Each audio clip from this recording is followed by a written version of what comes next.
লেখাটি পরে শৈলের রুমটা দাঁড়িয়ে গেছে ভাই।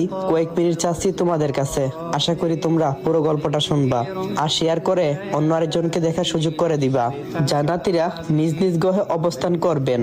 এমন সময় দরজায় কেউ কড়া নাড়বে। দরজা খুলে দেখবেন একজন ফেরেশতা দাঁড়িয়ে আছে। তিনি বলবেন, চলো আল্লাহ তাআলার সাথে দেখা করে আসি। তিনি তখন খুব উল্লাসিত হয়ে বের হয়ে দেখবেন খুব সুন্দর একটা বাহন তার জন্য উপস্থিত। বাহন ছুটে চলবে খুব নয়নাভিরাম মাঠ দিয়ে, যা স্বর্ণ আর মণিমুক্তা দিয়ে খচিত, পিলারে সাজানো। জান্নাতীরা খুব পরিতৃপ্তি নিয়ে ছুটবে। এমন সময় আলো দেখবে, আলোর পর আলো আরো। জান্নাতীরা তখন উল্লাসিত হয়ে ফেরেশতাদেরকে জিজ্ঞাসা করবেন, আমরা কি মহান আল্লাহকে দেখছি? তখন ফেরেশতা বলবেন, না, আমরা সেই পথে ছুটছি। হঠাৎ জান্নাতীরা শুনবেন গায়েবী আওয়াজ, আসসালামু আলাইকুম ইয়া আহলাল জান্নাত। আল্লাহ সুবহানাহু সালাম দিচ্ছেন জান্নাতীদের। খুবই আবেগময় হবে সেই মুহূর্তটা। আল্লাহু আকবার। আল্লাহ সুবহানাহু তাআলার জবাবে তখন জান্নাতীরা বলবেন, আল্লাহুম্মা আনতাস সালাম ইয়া মিনকাস সালাম তাবারাকতা ইয়া জাল জালালি ওয়াল ইকরাম। হে আল্লাহ, আপনি মহান, আপনি শান্তিময় এবং আপনার হতেই শান্তি বর্ষিত হই। আপনি রহমতময়, হে আল্লাহ, আপনি সম্মানের অধিকারী। তখন আল্লাহ তাআলা জিজ্ঞাসা করবেন, তোমরা কি খুশি? তোমরা কি সন্তুষ্ট?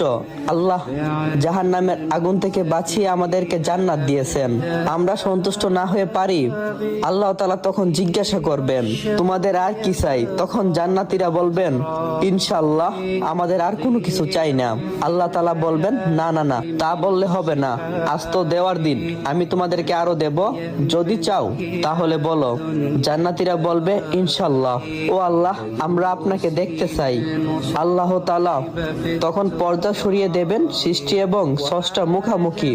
চোখ বন্ধ করে একটু চিন্তা করুন, সারা জীবন দুনিয়াতে যাকে ডেকেছেন, যাকে না দেখে চোখ দিয়ে অজরে পানি পড়তো, কাউকে না বলা আপনার একান্তই কথাগুলো যাকে বলছেন, খুব বিপদে কেউ নেই কেঁদে কেঁদে যাকে বলছেন, পকেটে টাকা ঘরে খাবার নেই, অনিশ্চিত ঔষধ দেখে খাবারের ব্যবস্থা করছেন যিনি, কতই চাওয়া মাকে বলিনি, বাবাকেও বলিনি, রাতের আধারে কেঁদে কেঁদে মহান আল্লাহকে বলছি, কত অপরাধ করছি কেউ দেখিনি, একজন দেখছেন, কিন্তু তিনি গোপন রেখেছেন, বারবার ভুল করেছি, তিনি ক্ষমা করছেন, অদৃশ্য ইশারায় সাবধান করে দিয়েছেন, মমতাময়ী মা আমার আদরের সন্তান, প্রিয়তমা স্ত্রীর ভালোবাসা দিয়ে অদৃশ্য ভালোবাসা আমাকে যিনি দিয়েছেন আর সবচেয়ে বেশি ভালোবেসেছেন, সবচেয়ে আপন সুমহান প্রতিপালকের মুখামুখি। সাহাবীদের প্রশ্নের জবাবে নবীজি সাল্লাল্লাহু আলাইহি সাল্লাম বলবেন, আমরা যেমন পৃথিবী থেকে চাঁদকে স্পষ্ট দেখি, আমরা আল্লাহ সুবহান